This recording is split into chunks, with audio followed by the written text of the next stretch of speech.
Boa tarde.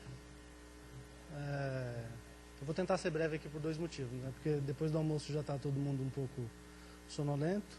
O segundo é que eu não quero que o Elcio suba aqui para me constranger também na frente de todo mundo, né? Quando der os 30 minutos. Eu tentei condensar essa apresentação em alguns poucos slides. Peço perdão às pessoas que já conhecem esses slides aqui umas 2 ou 3 vezes, né? Que participam com a gente nas entidades, mas acho que é uma boa oportunidade para a gente discutir um pouco mais.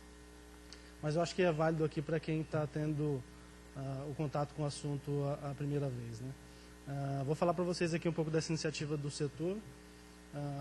Há aproximadamente 2 anos, um pouco mais de 2 anos, um grupo de entidades, né, do setor farmacêutico resolveram se antecipar à questão da regulamentação com a Anvisa, né, porque nós tínhamos a legislação, e eles decidiram efetivamente estudar o assunto para tentar interagir com a Anvisa com conhecimento maior, para saber efetivamente quais eram as posições que eram consenso e as que também não eram.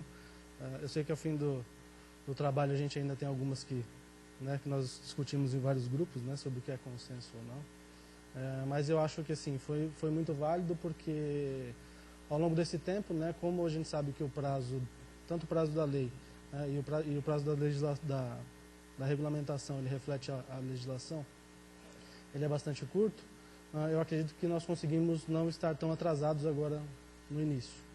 A gente já teve um bom caminho que nós percorremos, discutimos alguns conceitos, né? São essas entidades que participam desse projeto. Aqui a gente tem uma boa parcela, né, dessa representação do setor, são entidades da indústria, atacado e varejo. Aqui eu posso ver vários dos representantes das entidades, né, o Serafim, o Alfredo, o Renato, o Carlos da Bebrão, da Abrasp. Isso. Consigo ver também aqui que vieram várias pessoas que estão participando desse trabalho com a gente no lado técnico, né, para discutir o assunto. Esse assunto é muito difícil de ser... Na verdade, a gente tem uma dificuldade em convergir todos os interesses para que a rastreabilidade efetivamente funcione, mas ao longo do tempo a gente tentou chegar a um modelo conceitual para implementar a rastreabilidade, onde nós conseguiríamos permitir que o setor tivesse alguma flexibilidade no que diz respeito a atender as normas que a Anvisa vem impondo, né?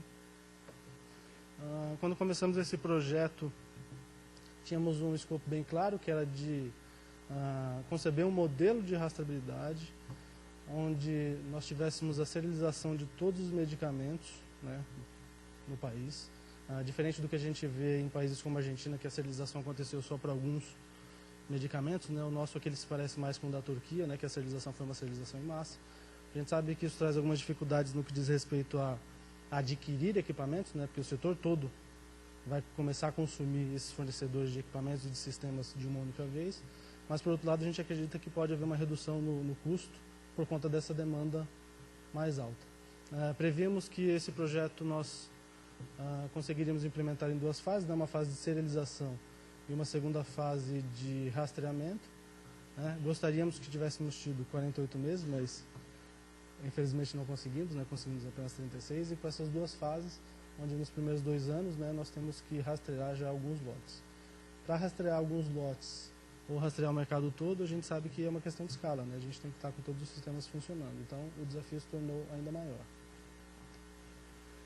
Sabíamos, por exemplo, que essa implementação deveria levar em consideração que existem diversos portes de empresas, né? Empresas pequenas, né, mas que têm também que ter acesso à tecnologia. Nós temos empresas maiores que, apesar de ter acesso ao capital, ainda assim é uma dificuldade tremenda colocar tudo isso de uma vez nas linhas de produção. E por isso começamos a analisar as iniciativas ao redor do mundo e chegamos à conclusão de que o Data Matrix era a melhor opção, né? Isso já era uma condição desde o início.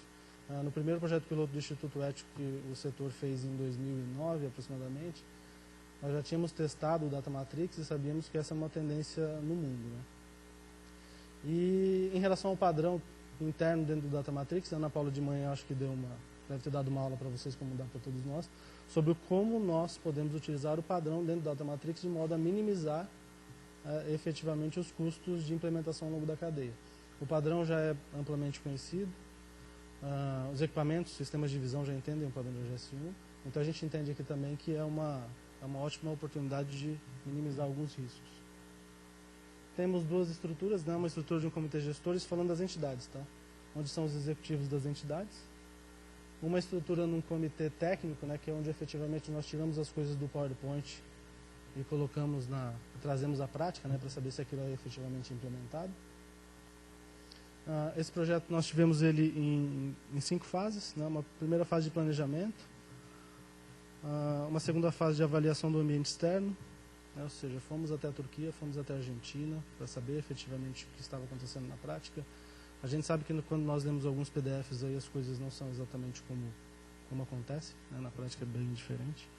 Fizemos um levantamento dos processos ao longo da cadeia, né, para saber onde a rastreabilidade efetivamente iria interferir.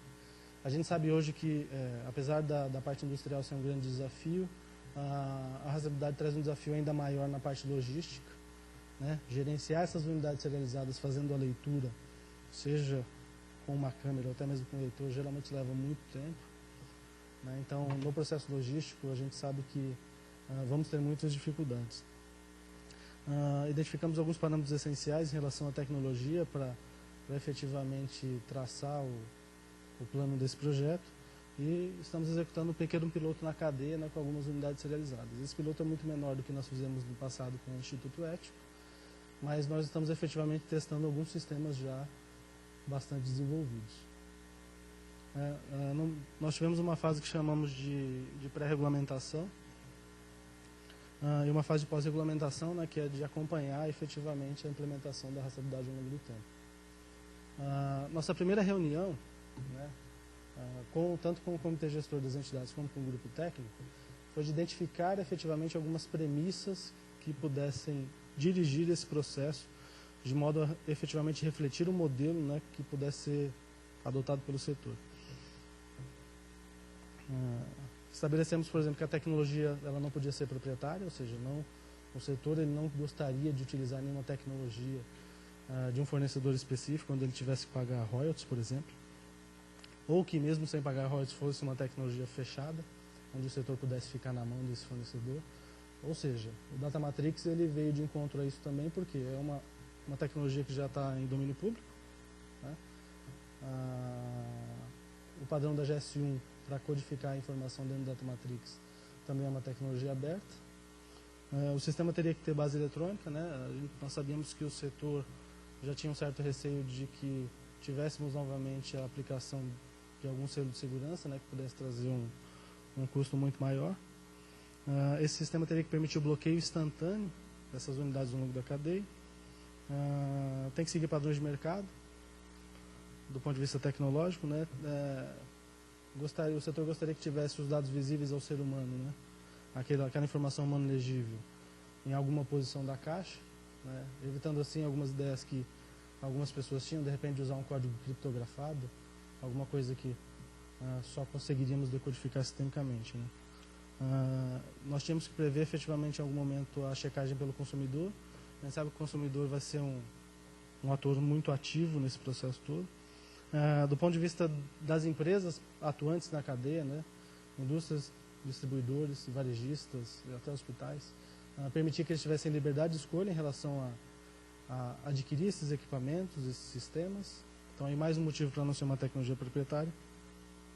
O sistema deveria permitir a localização instantânea, sigilo dos dados individuais, né? Esse é um ponto bastante importante que é sempre frisado pelas entidades da distribuição e do varejo em relação às informações comerciais, né? E o sistema deveria permitir alta disponibilidade e confiabilidade. No nosso processo de avaliação do ambiente externo, né, fomos até a Turquia e a Argentina. Além disso, estudamos algumas iniciativas, né, principalmente nos Estados Unidos, que tinha uma iniciativa muito forte na Califórnia, que agora recentemente se tornou uma lei federal, né, para implementação. Brasil, que nós já tínhamos feito aqui no piloto do Instituto Ético. A Europa como um todo, né, pelo piloto da IFP. A gente sabe que lá também é um modelo de banco de dados distribuído entre os países, né. A Turquia, que é onde a gente já tem a rastreabilidade plenamente implementada, com adoção em massa na cadeia toda. E na França, que escolheram um modelo um pouco diferente, né, que foi a impressão do Data Matrix nas embalagens, mas ainda sem um serial. E acreditamos que esse é um caminho sem volta, né, que em breve nós vamos ter os cereais na embalagem lá também. Geramos esse documento de benchmark, né, com todas essas experiências. Na questão do mapeamento de processo, fizemos um comparativo entre como os processos são hoje e como eles vão ficar, até para saber efetivamente onde a rastreabilidade vai ter o maior impacto. Levantamos 5 macroprocessos, que são eles. Um macroprocesso no que nós chamamos de operador de serviço, né, que são esses bancos de dados, que eu vou explicar para vocês um pouco mais adiante, que eles têm 2 modelos de operação, inicialmente, onde cada ente da cadeia pode ter o seu banco de dados, né, desde que ele passe por algum tipo de homologação, ou um banco de dados compartilhado. Lógica operacional na indústria, para saber como o medicamento, qual é o ciclo de vida, como acontece o ciclo de vida desse medicamento em todo o processo produtivo. No atacado, né, ou seja, quando esse medicamento entra na distribuição, como é que acontece todo o processo de checagem, de conferência internamente. Foi aí que nós descobrimos, por exemplo, que já sabíamos isso até desde a época do ético, que hoje dificilmente os distribuidores conseguem ter etiquetas padronizadas de algumas indústrias. As indústrias, geralmente, cada uma faz um tipo de etiqueta padrão de caixa, e o distribuidor, na hora que recebe, ele tem que reetiquetar tudo, né? Aí, já na carona da rastreabilidade, né, as entidades do setor estão sugerindo que as etiquetas da caixa de embarque também sejam padronizadas no padrão da GS1, que é aquele padrão SSCC, de modo a diminuir também esse custo na distribuição. A lógica operacional nas redes de farmácia, né, que a gente sabe que a rede de farmácia ela atua como um distribuidor dela mesma, então a lógica é um pouco diferente. E no varejo, né, que é a farmácia independente. Ao todo levantamos 21 processos, isso a cada dia ele cresce mais, estamos revendo esses processos agora para concluir uma etapa de definição dos requisitos mínimos do protocolo. Em relação à organização dos dados, eu acho que essa é a parte mais interessante, né?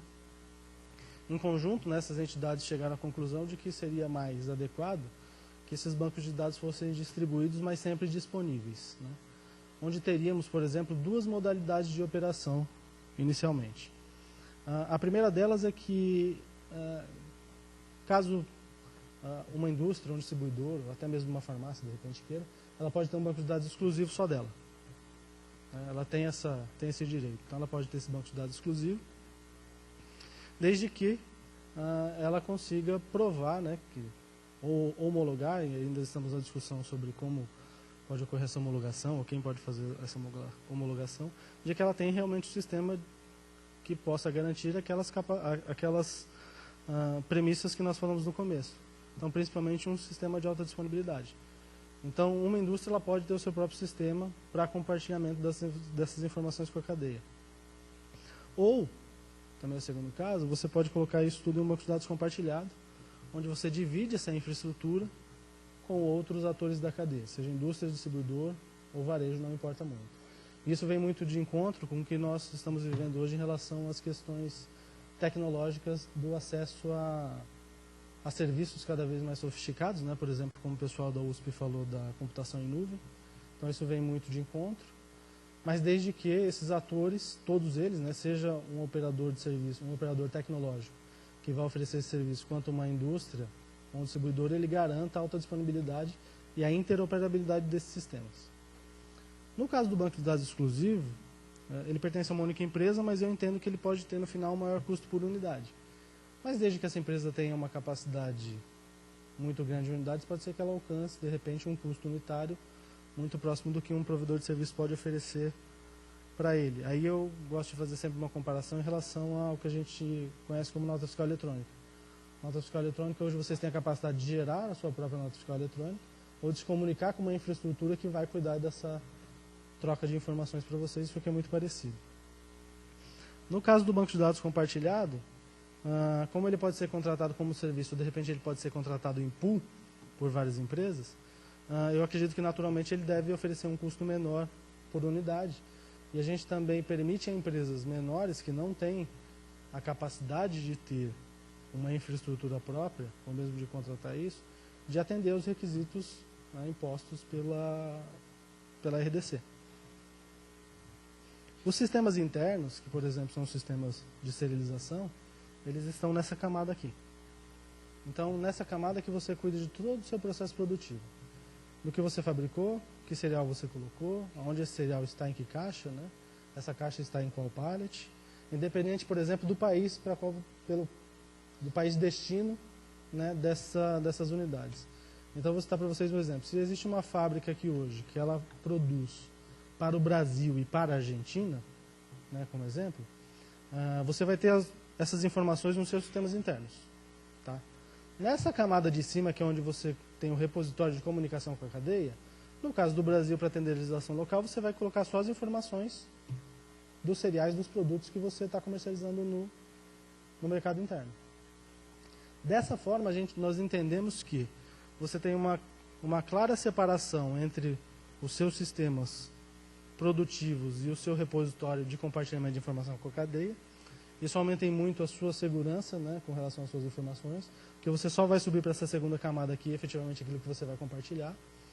E estamos avaliando mecanismos de acesso, né, para que essa informação só esteja disponível efetivamente a quem tem o direito. E se pudéssemos tirar uma fotografia desse sistema funcionando, né, ou seja, se pudéssemos olhar por cima, eu acredito que nós teríamos mais ou menos isso aqui. Teremos, né, indústria, atacado e varejo, inclusive os hospitais, porque de alguma forma eu acredito que eles vão ter que confirmar a custódia dessas unidades, né, desses medicamentos serializados para a indústria, principalmente quando vende direto. Teríamos esses bancos de dados distribuídos ao longo da cadeia, né, todos de alguma forma homologados, né, e padronizados na questão de comunicação, padronizados na questão de infraestrutura, né, de modo a garantir essa alta disponibilidade. Essa informação ela tem que estar disponível, como vocês percebem na RDC, para quando o órgão regulador quiser acessar. Né, então, eu acho que não é válido, por exemplo, você colocar essa informação em alguns casos dentro de casa, né, porque você dificilmente vai conseguir garantir essa disponibilidade. E você pode ser penalizado do ponto de vista sanitário, acredito eu. Você tem a comunicação entre todos esses nós, que são conhecidos, né, porque a partir do momento que você tem um processo de homologação, esses bancos de dados passam a ser conhecidos. E você tem a comunicação com a Anvisa, que eu acredito eu que nós vamos ter algumas interfaces padronizadas para que a agência consiga acessar essas informações. Né. Estamos ainda discutindo, né, nos comitês como essa informação vai ser acessada, qual a quantidade de informação, mas é natural para mim imaginar que a agência vai ter um acesso direto, né, como consta na RDC, a esses bancos de dados. Se um dia, quando tivermos a checagem pelo consumidor, é natural que essa checagem ou passe pela Anvisa, né, e desça até esses bancos de dados para checar se o medicamento é verdadeiro ou não, ou até mesmo que essa informação ela passe por um gateway compartilhado entre esses bancos de dados apenas para localizar o medicamento, ou até para identificar, de repente, se esse medicamento não está numa blacklist compartilhada. Né? Existem algumas informações que elas são totalmente privadas e outras que são públicas, né, nesse sistema. Por exemplo, medicamentos roubados, é muito provável que ele passe a constar em uma lista pública entre esses bancos de dados, de modo que você consiga localizar, né, alguma transação com esse medicamento ao longo da cadeia e, por exemplo, que um distribuidor, um hospital, ao adquirir o medicamento, ele possa ter acesso a essa checagem para saber se aquele produto não é roubado ou não. Vou acelerar um pouco. Falhei no meu planejamento de projeto também.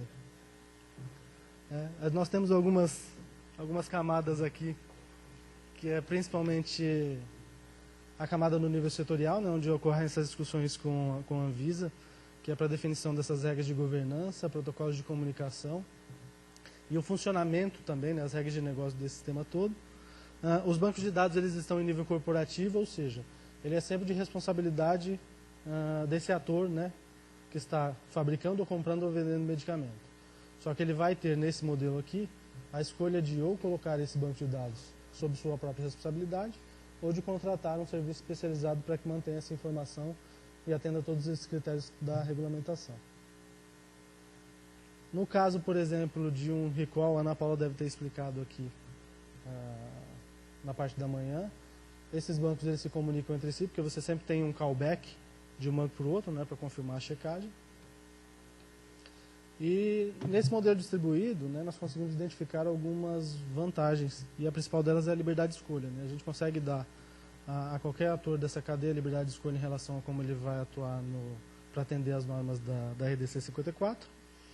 Seria muito difícil, por exemplo, criar um único banco de dados centralizado com a informação de toda a cadeia, né, apontar um único fornecedor, colocar um único preço para que todos pagassem.